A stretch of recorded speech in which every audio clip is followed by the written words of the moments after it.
Hey, what's going on, everybody? Welcome back. This is going to be a little bit of a different video than I usually do, but I promise it's going to be a really good ride, so buckle up. You see, there's a new trend on YouTube, and to be honest with you, I think it's going to end up with somebody getting killed. And that trend, my friends, is amateur quote-unquote predator hunting.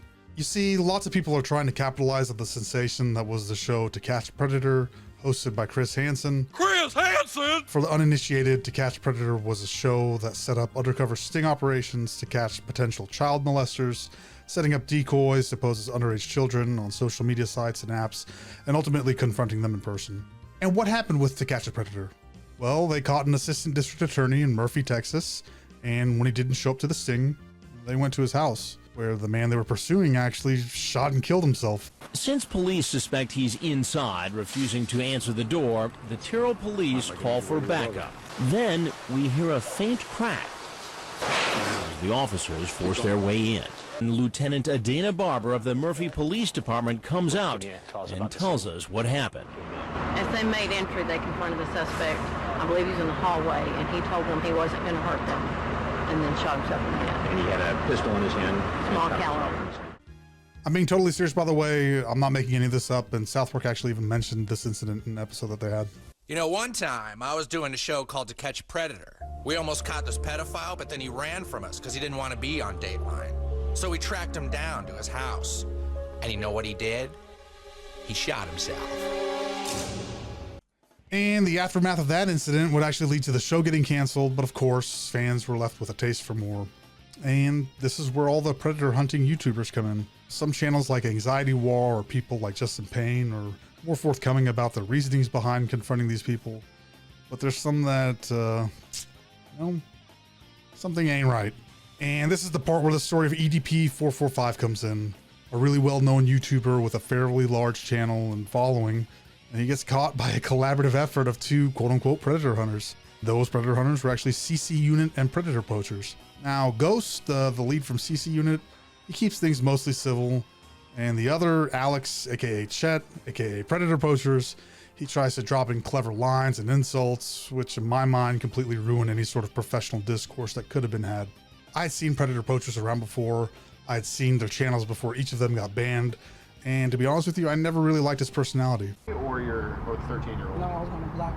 Oh, okay, so it wasn't the estrogen blockers in your body? What do you mean? Well, are you a male to female? No. You're just a female? Mm-hmm. Why are you on Grindr?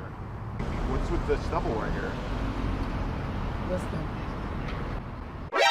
NANI? It says in your bio right here you're trans. And there's nothing wrong with being trans. I know. Okay. Clearly eat a lot of trans fats. After the outing of all the horrible racist shit that he was caught saying, I knew that his shit attitude and personality were just his true self shining through. And yes, I admit I consume all of this content. It is so satisfying and addicting to watch each of these creeps get their comeuppance. But since the recent catch of EDP445, there have been so many new channels that I've seen pop up, and the way some of them handle themselves, it's not good. Dads Against Predators, for example, have videos on their Patreon where the creeps they're catching get into physical altercations, aka they beat the shit out of them. And to be clear, I'm not saying anything bad about Dads Against Predators. They're actually my favorite out of all of them. But the fact that it's become physical multiple times should be an indicator that it's eventually going to end up bad for someone else. And I say someone else because one of the very first people that they've confronted, number 9, named Rick, committed suicide after being caught. Now, there's no evidence that he did that purely because he was caught trying to meet a minor for sexual purposes, but the writing's on the wall. So yeah, I think at some point a YouTuber trying to bust a pedophile on camera is going to be killed. And, you know, I would assume this is going to cause some kind of policy or guidelines to change and ban that type of content. It's only a matter of time until one of these YouTubers confronts somebody who's just a few too many screws loose and they're carrying a weapon. They're going to end up in a casket. So if you're enjoying the creep catchers, predator hunters, and all the variations of that, make sure you get your fill now, because there's no way it'll be here forever. Well, with that said, tell me what y'all think. You know, I have a pretty solid opinion on this one. I'm pretty dead set in my opinion about what's going to happen to at least one of these people. Maybe not one of these big name ones, but somebody somewhere at some point is going to get, they're going to get something that they don't want. And, you know, I don't want that to happen. I wish nothing but the safety for everybody out there.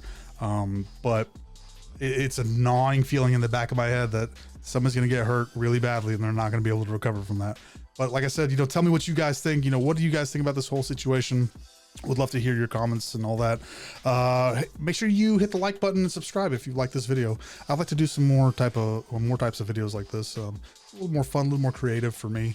And I enjoy it. I enjoy spreading my creative wings. So with that said, make sure you guys check me out on Twitter and Instagram at jonnyzetatv.